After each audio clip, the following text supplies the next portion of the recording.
টমেটোর সিজনে টমেটোর এই রেসিপিটা খাবো না সেটা তো হতেই পারে না। বেশ কিছু টমেটো কেটে নিয়েছি। প্রথমে খুব ভালো করে ধুয়ে নিয়েছিলাম, তারপর কেটে নিয়েছি। এখন টমেটোর মধ্যে যে বিচিগুলো আছে সেগুলোকে আমি বাদ দিয়ে দেব। এজন্য একটু চটকে নিচ্ছি যাতে বিচিগুলো সহজেই বাদ দেওয়া যায়। এখন বিচিগুলোকে আলাদা করে নিচ্ছি। এজন্য টমেটোগুলোকে উঠিয়ে নিলাম আর বিচিগুলোকে এভাবে আলাদা করে নিলাম। এখন এই বিচিগুলোকে আমি ফেলে দিব।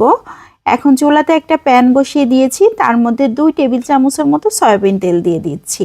তেলটা গরম হয়ে গিয়েছে, এখন টমেটোগুলোকে দিয়ে দিয়েছি। লবণ দিয়ে দিচ্ছি আধা চা চামচ, হলুদ গুঁড়ো 1/4 চা চামচ। এখন খুব ভালো করে নেড়েচেড়ে সব কিছু মিশিয়ে নিচ্ছি।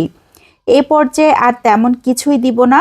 খুব ভালো করে মিশিয়ে নিয়ে ঢাকনা দিয়ে ঢেকে রান্না করে নিব 3 থেকে 4 মিনিট। তাহলে এরই মধ্যে টমেটোগুলো নরম হয়ে আসবে। টমেটো থেকে অনেকটাই পানি বের হবে। আমি টমেটোর যে আলগা বিচিওয়ালা পানি ছিল সেগুলোকে বাদ দিয়ে দিয়েছিলাম, তারপরেও দেখেন কত পানি বের হয়েছে। এখন খুব ভালো করে নেড়েচেড়ে নিলাম। টমেটোগুলো একদম ম্যাশ হয়ে গিয়েছে। এ পর্যায়ে দিয়ে দিচ্ছি বেশ কয়েকটা কাঁচামরিচ ফালি। মরিচটা বুঝে দিতে হবে যে যেমন পছন্দ করেন। পেঁয়াজ কুচি দিয়ে দিয়েছি 3 টেবিল চামচের মতো, রসুন পেস্ট দিয়ে দিয়েছি আধা চা চামচ, সরিষা পেস্ট আধা চা চামচ, জিরা পেস্ট দিয়ে দিয়েছি আধা চা চামচ। খুব ভালো করে সব কিছু নেড়েচেড়ে মিশিয়ে নিচ্ছি। খুব বেশি মশলা দেবার প্রয়োজন হবে না। আমি যে মশলাগুলো ব্যবহার করেছি এগুলোই দিলে সব থেকে বেশি টেস্টি হবে।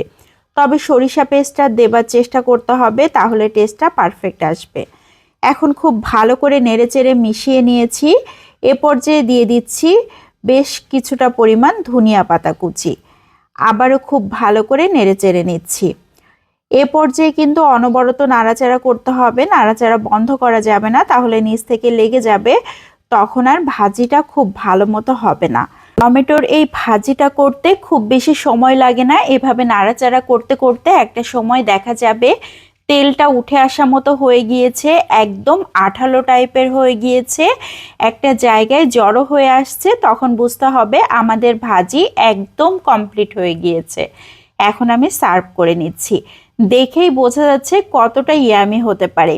এটা দিয়ে ভাত মেখে নিলে এত মজার হয়, আর কোনো তরকারির প্রয়োজন হবে না। শুধুমাত্র এটা দিয়েই পেট ভরে ভাত খাওয়া যাবে। এত মজার একটা রেসিপি। অল্প উপকরণেই স্বল্প সময়েই এটা তৈরি করা যায়। এত মজার হয়, যাকে খাওয়াবেন সে কিন্তু ফ্যান হয়ে যাবে। আমি মাঝে মাঝে এটা তৈরি করি। সব থেকে বড় কথা, এই শীতের মৌসুমেই এটা খেতে বেশি মজার হয়। তো আজকে বিদায় নিচ্ছি। আসসালামু আলাইকুম।